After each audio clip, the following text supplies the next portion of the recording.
শেখ হাসিনা নিঃস্ব হয়ে গেলেন, শেষ সম্বলটুকু কেড়ে নিল বাংলাদেশ। কি কি হাতিয়ে নেওয়া হলো হাসিনার থেকে জানেন? কোটি কোটি টাকা গেল জলে, রইল না আর কিছুই। কেন পেলেন এত বড় শাস্তি? এবার কি করবেন হাসিনা তার পরিবার? সময়টা বড়ই কঠিন। এক সময় যে মানুষটা ছিলেন বাংলাদেশের রানীর খালে, আজ তিনি অন্য এক দেশের আশ্রিতা। শুধু তাই নয়, টাকা পয়সা বাড়িঘর সর্বস্ব গেল জলে। বড় নির্দেশ দিল আদালত, শেখ হাসিনা, তার ছেলে জয়, মেয়ে পুতুল ও বোন রিহানার সম্পত্তি বাজেয়াপ্ত করার নির্দেশ। হাসিনার পরিবারের সদস্যদের জমি, বাড়ি, ফ্ল্যাট সবকিছুই ক্রোক করা হবে। লিস্টে আছে ধানমন্ডিতে হাসিনা পুত্র সজীব ওয়াজেদ জয় ও সাইমা ওয়াজেদের বাসভবন সুধা সদনও। শুধু হাসিনা নয়, বোন রেহানার মেয়ে টিউলিপ সিদ্দিকির ওপরও আরোপ করা হলো বিধিনিষেধ। তার গুলশানে ফ্ল্যাট রয়েছে, সেটিও ক্রোক করা হচ্ছে আদালতের নির্দেশে। সব হিসেব একত্রিত করলে প্রাক্তন প্রধানমন্ত্রী শেখ হাসিনা, তার পরিবার পরিজনদের নামে এবং তাদের সঙ্গে সম্পর্কযুক্ত প্রতিষ্ঠান মিলে মোট সম্পত্তির মূল্য যা দাঁড়ায় তা শুনলে আপনার চোখ উঠবে কপালে। 8 কোটির কম নয়। এখন প্রশ্ন হলো, এত কোটি টাকার সম্পত্তি বাজেয়াপ্ত, এরপর আর কি থাকবে মানুষগুলোর কাছে? ব্যাংক অ্যাকাউন্ট, সেগুলোর কি স্ট্যাটাস এই মুহূর্তে? ছাড় পায়নি সেগুলো। ক্ষমতাচ্যুত প্রধানমন্ত্রীর ছেলে সজীব ওয়াজেদ জয়, মেয়ে সাইমা ওয়াজেদ পুতুল, বোন শেখ রেহানার 124টি ব্যাংক অ্যাকাউন্টও বাজেয়াপ্ত করা হয়েছে আদালতের নির্দেশে। অর্থাৎ হাসিনা ও তার ছেলে মেয়েদের বা পরিবারের যেটুকু দেশে অবশিষ্ট ছিল তার উপরও অধিকার হারালেন তারা। এখন প্রশ্ন হলো, শেখ হাসিনাকে তো অনেক আগেই বাংলাদেশ থেকে বিতাড়িত করা হয়েছিল, তাহলে এখন এত বড় শাস্তির মানে কি? বেসিক্যালি বাংলাদেশের দুর্নীতি দমন কমিশন বা দুদক আলাদা আলাদা মামলার শুনানিতে এই নির্দেশগুলো দিয়েছে, যে কারণে শেখ হাসিনার একগুচ্ছ ব্যাংক অ্যাকাউন্ট অবরুদ্ধ করা হয়েছে। লেনদেন বন্ধ করার নির্দেশ দেওয়া হয়েছে আওয়ামী লীগেরও কয়েকটি অ্যাকাউন্টের। এছাড়া বঙ্গবন্ধু শেখ মুজিবুর রহমানের স্মৃতি ট্রাস্ট সহ তার নামাঙ্কিত বেশ কয়েকটা সংস্থার অ্যাকাউন্টও আদালত বাজেয়াপ্ত করার নির্দেশ দিয়েছে। তবে এটা প্রথম ঝটকা নয়। গত আগস্টের পর থেকে বাংলাদেশে এক এক করে মুছে ফেলা হয়েছে শেখ হাসিনার চিহ্নগুলো। মুজিবুর রহমানের ধানমন্ডির বাড়ি থেকে হাসিনার সরকারি বাসভবন, কোথাওই আর তার কোনো চিহ্ন রাখা হয়নি। ভেঙে ফেলা হয়েছে বঙ্গবন্ধুর মূর্তি, কালি লেপা দেওয়া হয়েছে হাসিনার ছবিগুলোতে। আর এবার ব্যাংকে রাখা টাকা পয়সার যাতে লেনদেন না করতে পারেন, দুর্নীতি এবং অর্থ পাচারের অভিযোগে তদন্ত চলা শেখ হাসিনা ও তার পরিবারের সদস্যরা, তাই এবার এই কঠোর ব্যবস্থা।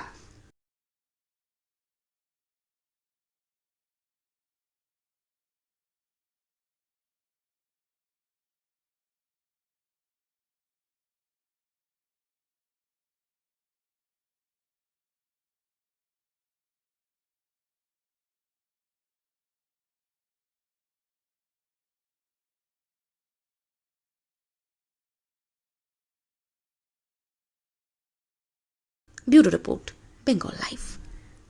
দুদকের আবেদনের প্রেক্ষিতে শেখ হাসিনা পরিবারের নামে দেশে থাকা 7টি প্লট ও ফ্ল্যাট জব্দ করেছে দুদক। ফ্রিজ করা হয়েছে শেখ হাসিনা পরিবারের নামে থাকা 124টি অ্যাকাউন্টের 635 কোটি টাকা। সেই সাথে তাদের দেশ ত্যাগে নিষেধাজ্ঞা জারি করা হয়েছে। দুদক মহাপরিচালক জানান, জব্দ হওয়া এসব সম্পদ দেখাশোনার জন্য আদালতের নির্দেশনা মেনে প্রশাসক নিয়োগ করা হবে। জেমসন মাহবুবের প্রতিবেদন।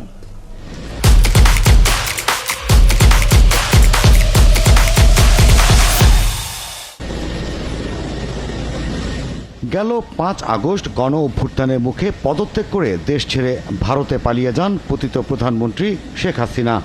ঘটনার 7 মাস পর শেখ হাসিনা, রেহানা ও তার পরিবারের 7 সদস্যের দেশ ত্যাগের নিষেধাজ্ঞা দিল আদালত। সেই সাথে হাসিনা পরিবারের সদস্যদের নামে থাকা 60টি প্লট ও ফ্ল্যাট জব্দেরও নির্দেশ দিয়েছে আদালত। জব্দ তালিকায় আছে জয় ও পুতুলের নামে থাকা ধানমন্ডি 5 নম্বর রোডের 54 নম্বরে অবস্থিত সুধা সদন নামের বাড়িটি। জব্দ তালিকায় আছে টিউলিপ সিদ্দিকির নামে থাকা গুলশান 2-এর 71 নম্বর রোডের এই ফ্ল্যাটটিও।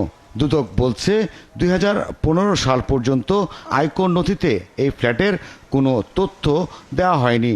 পরে জালিয়াতির মাধ্যমে ভুয়া রেজিস্ট্রেশন করিয়ে ছোট বোন আজমিনা সিদ্দিকির নামে ফ্ল্যাটটি হস্তান্তর করেন টিউলিপ সিদ্দিকি। এছাড়া সেগুনবাগিচা ইস্টার্ন ভিলায় টিউলিপের মা শেখ রেহানার নামে থাকা এক ফ্ল্যাটটি জব্দের নির্দেশ দিয়েছে আদালত। জব্দ করা হয় রেহানার নামে থাকা গাজীপুর কালিয়াকোর এলাকায় 10% জমি। দুদকের অনুসন্ধানে খোঁজ মেলে রাদওয়ান মুজিব সিদ্দিকির নামে থাকা নিকেতনের 2টি প্লট। দুদকের আবেদনে এসব সম্পদ জব্দের নির্দেশ দেয় আদালত। বিজ্ঞ আদালত থেকে এই যে সম্পদ ব্যবস্থাপনার জন্য একই সাথে রিসিভার নিয়োগেরও আদেশ দেওয়া হয়েছে। এদিকে হাসিনা ও তার পরিবারের সদস্যদের নামে 124টি ব্যাংক অ্যাকাউন্টে থাকা 635 কোটি টাকা ফ্রিজ করার আদেশও পেয়েছে দুদক।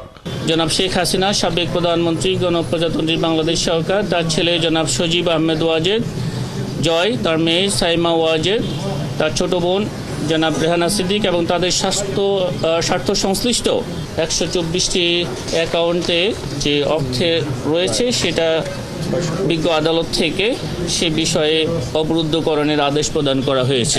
এদিকে মালয়েশিয়া জনশক্তি রপ্তানির নামে 1128 কোটি টাকা আত্মসাতের অভিযোগে সাবেক অর্থমন্ত্রী আহম মুস্তফা কামাল, সাবেক সংসদ সদস্য নিজামুদ্দিন হাজারি, সাবেক সংসদ সদস্য বেনজির আহমেদের প্রতিষ্ঠানসহ 12টি রিক্রুটিং এজেন্সির মালিকের বিরুদ্ধে মামলা করেছে দুদক। জেমসন মাহবুব, 71, ঢাকা।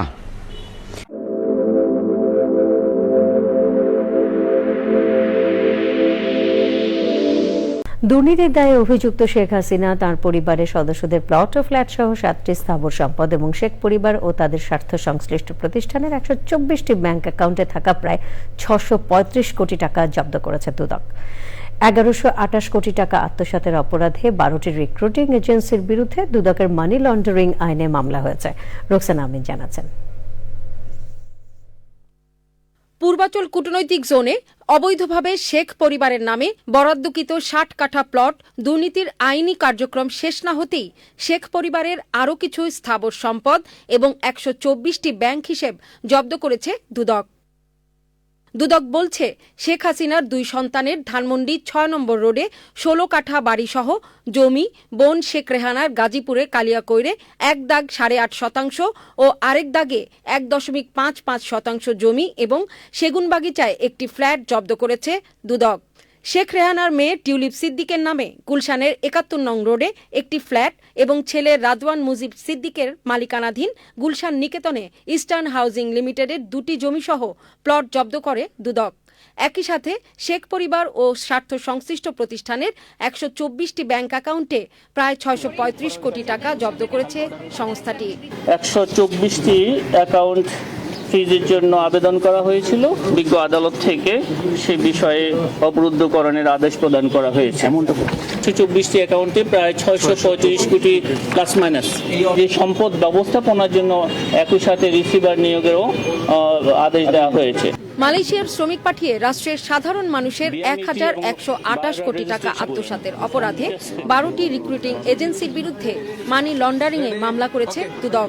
মালয়েশিয়ায় প্রেরিত কর্মীর নিকট হতে পাসপোর্ট, স্বাস্থ্য পরীক্ষা এবং প্রতি কর্মীর নিকট হতে নির্ধারিত ফির অতিরিক্ত অর্থ গ্রহণপূর্বক আত্মসাৎ, উক্ত অর্থ অবৈধ পন্থায় মানি লন্ডারিং সংক্রান্ত অপরাধ প্রমাণিত হয়েছে। অতিরিক্ত অর্থ আত্মসাতের পরিমাণ হচ্ছে এখানে 1128 কোটি 61,50,000 টাকা। এই 12টি এজেন্সির বেশিরভাগেরই মালিক আওয়ামী লীগ আমলের প্রভাবশালী মন্ত্রী এমপিরা, যার মধ্যে অন্যতম সাবেক অর্থমন্ত্রী লোটাস কামাল ও তার মেয়ে নাফিসা কামাল ও ফেনী 2 আসনের সাবেক এমপি নিজামুদ্দিন হাজারি। এসব প্রতিষ্ঠানের যোগসাজশে বিপুল অঙ্কের এসব অর্থ আত্মসাৎ করা হয়। রোকসানা আমিন, চ্যানেল আই, ঢাকা।